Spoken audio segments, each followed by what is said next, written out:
Hey everyone, what's going on? It's Emily from Living Plantfully, and today I'm here back in my kitchen with my mom. We are here today for a very special episode of the VeganRican, and I must say that this is my most highly requested recipe to do for the VeganRican. So as you can tell from the title of the video, we're gonna be making pasteles, traditional Puerto Rican pasteles. And for those of you guys that don't know what pasteles are, they're basically like a Puerto Rican version of, like, say, tamales, like the Mexican little things that they make. So this is like the Puerto Rican version of that. I waited until now to share this recipe with you guys because this is a very traditional thing that Puerto Ricans eat during the holidays. So like Christmas, even Thanksgiving, but like Christmas, New Year's, all of that. I know mommy pretty much makes this during like the holiday season and stuff. So that's why I waited until now. That way, if you guys want to make it for Christmas in a few days, you still have time to go out and buy all the stuff to make it. That's what we're going to be making today, guys. This is quite a little bit of a harder recipe to make, but don't worry, we're gonna walk you through all the steps and that way you can make it yourself. So let's go ahead and get right into it. For the starter of the pasteles, we have to make the masa, right? So the masa is what's gonna go, like, it's basically what the pastel is on the outside, and then it's filled with like typically some kind of meat. To make the masa, you have two options. You can either make the masa by yourself, like from scratch, which is what we're doing, or you can take the way easier route, which I recommend, which is buying the masa already pre-made. They sell usually at any international markets, like check any local international market, just ask them for masa de pasteles, right?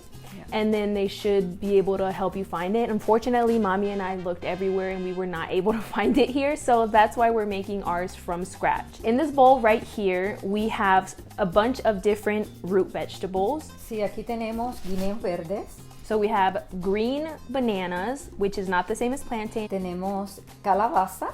We have some pumpkin. Tenemos yautia. So we have yautia, which is basically taro, or it also is known as malanga. Tenemos yuca. Some cassava root. It also has plantain as well. Y tenemos papas. And we have some white potatoes. We basically peeled all of the root vegetables, and if you want kind of like a reference as to how to peel them or prepare them, on our previous video that we did when we did the empanadas de yuca, we show how to do it with the yuca. And then I also have shown how to peel a plantain in my tostones recipe, which everything will be linked down below. We have all of our vegetables here nice and prepped. Everything is cut up into kind of like smaller pieces, because next we are going to be popping everything into our food processor in order to turn that into a masa. We have our food processor right here, and we're just going to be food processing all of our root vegetables in batches. Once they're nice and pureed, we're just going to place them into this other bowl that we have right here.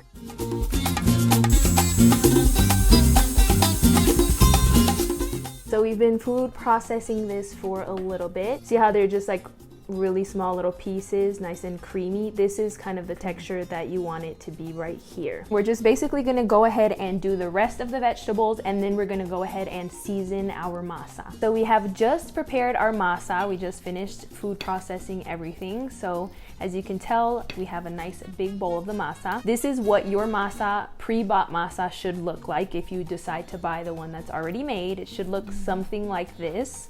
So now we're just going to make a caldo, a broth that is going to season our masa. Para esto vamos a necesitar aceite con achote. So we're going to be adding some oil infused with annatto seeds, which we do show how to make it on our previous video. I will link it down below, as well as right here in the corner. And we made it when we did our empanadas de yuca. It's the same thing. Después que ya está el aceite, esperamos que se caliente un poco y le vamos a agregar sofrito. Okay, so we're just gonna wait just a little bit for the oil to heat up just a tad, and then we're gonna add to the oil some sofrito, which again I have a recipe video on, of course. She just added in our sofrito. The recipe video for this will be linked down below in the description box. So we're just gonna let this kind of like saute a little bit, se sofría un poquito. Entonces ya después se le va a agregar el agua. So now she's just adding in some water. A eso le podemos agregar un cubito de con sabor a pollo. We're going to be adding in these little not chicken broth cubes. So it's basically like a broth starter that has like a chicken flavor, but it is vegan. Go ahead and mix that around so that it can dissolve in there. Podemos agregarle un poco de sazón para que le dé un poco más de color al caldo. So we're going to add in some sazon. A esto le podemos agregar entonces un poco de adobo. So she's just adding in some adobo as well. At this point, if you want to taste it, you can. And if you feel like it needs more salt, then you can add like salt. All right, so our broth, our caldo is ready right now. So what we're gonna do is we're just going to go ahead and remove this from the heat at this point. And we wanna let this cool down because we don't wanna add it like super piping hot into our masa, because then it's gonna like start cooking it basically. So we're just gonna let this cool down and then we'll go ahead and add it into our masa. Okay, so we have right here our cooled down caldo, and we're going to be adding this into our masa little by little. So we're not just gonna throw it all in there. We're just gonna kind of eyeball it, slowly pour some in there. Good. Mix it up. And then she's just going to mix this into the masa. This is what's gonna give the masa the flavor. While she's mixing that, mommy was telling me that like back in the day, like when they used to make pasteles, they used to actually like grate all of the vegetables like by hand. And I was like, wow, that must have been really hard.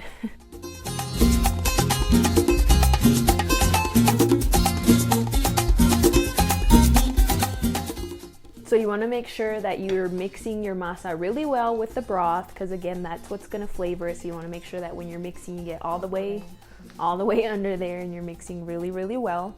And what mommy does to taste for flavor is she just grabs some in the spoon and then just like taps it, and not that she's like eating it or anything, but just the flavor. Mommy's gonna add a little bit more of salt as well as some more sazon to our masa.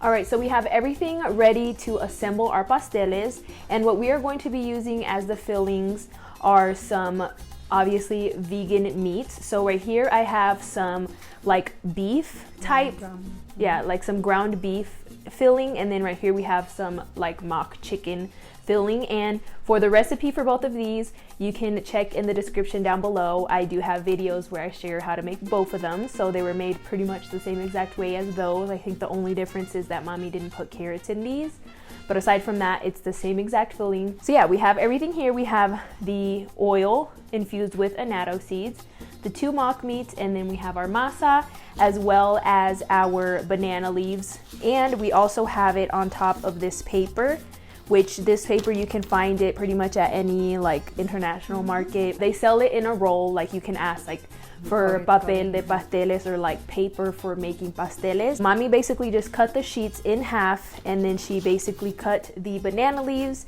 We cleaned them, sterilized them, which we did in the empanadas de yuca video. So if you want to refer back to that video so you can see how to clean and sterilize your banana leaves. So we have some kitchen twine right here, which is what we're going to use to tie up our pasteles. This is 1 yard and 1/3 of a yard long. So we're going to go ahead and start assembling them. Primero coge un poquito del aceite con el achote y prácticamente le vas a untar a la hoja en el centro de la hoja. So we just want to put some of our annatto infused oil onto the banana leaf, just kind of like in the middle, same as we did with the empanada de yuca. Es donde va la masa. La masa más o menos alrededor de esta cantidad. So then she went ahead and grabbed some of the masa and put that on top of the area where we had the oil. Okay, and then mommy's just gonna be taking some of the filling. We're gonna start off first with the chicken one. So she's putting that right in the center. And then she's just going to fold that over, as you can see right here. And then she just kind of like tucks it in, so that way it's kind of like all in this area. Folds it over one more time. And then she flips it, and then she folds both of the ends inward.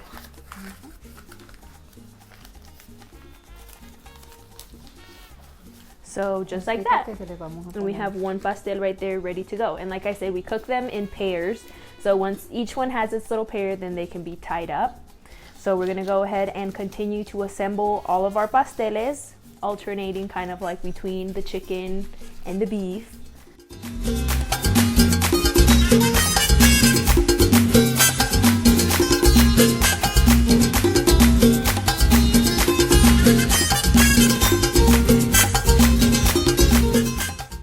Okay, so we have two little pairs right here, so we're gonna go ahead and show you guys how to tie them. So this is a specific way that you tie pasteles. So you wanna stack them on top of each other with the seams facing inwards. As you can tell right here, you face both of the seams inwards towards each other, just like that. So both of the seams are inward. You wanna grab your kitchen twine and you want to fold it in half. Then you want to lay it on your working surface and place your pastel right on top. You want to grab the string, both of the string ends through the middle, pull it, flip it over, and then cross it one more time in the back, flip it over again, and then you can go ahead and tie that into like a little bow.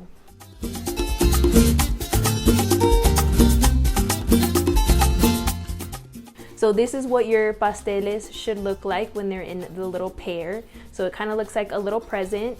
So as you can see, it has like the 3 on this side, 3 on this side, and then the one down the middle, just like this.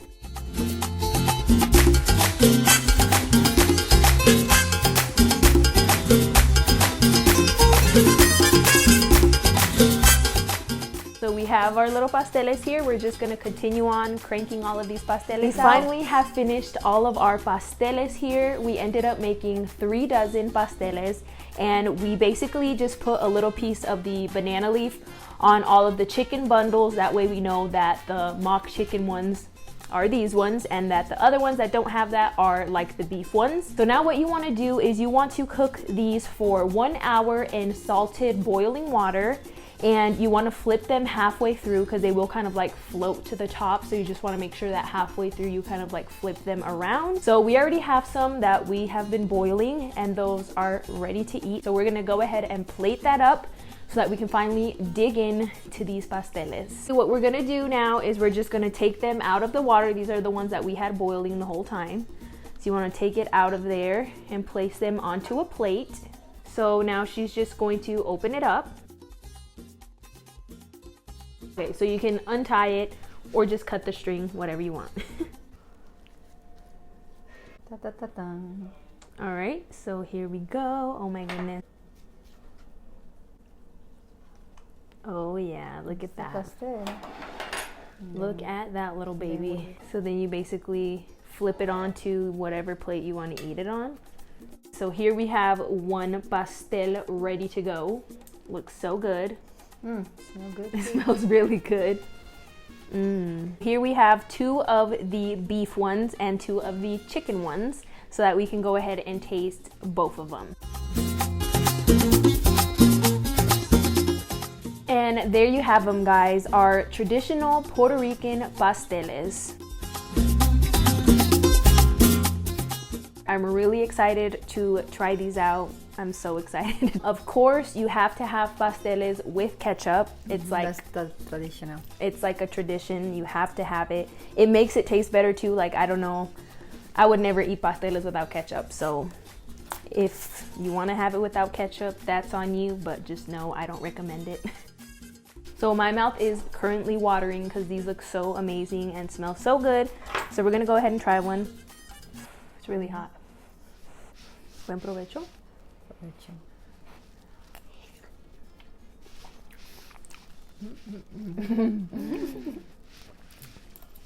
That is so good. You have to get some of the filling.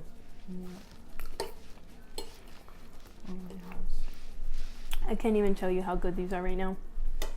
Let me try a pollo one. Alright. We're gonna switch.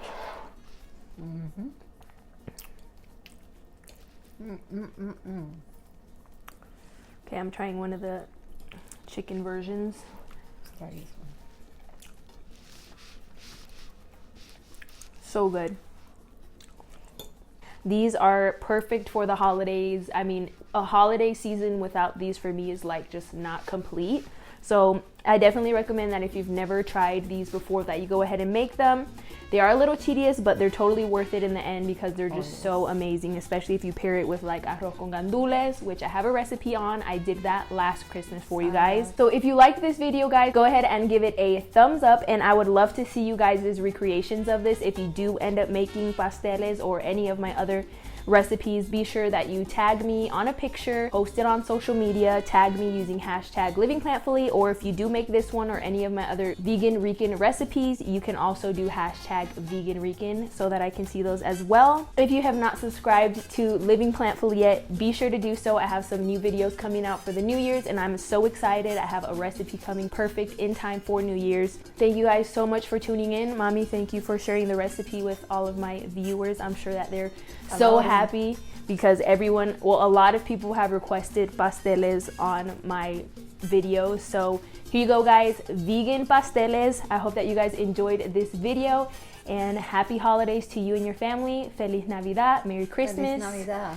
and buen provecho. I'll see you guys next week. Bye. Bye.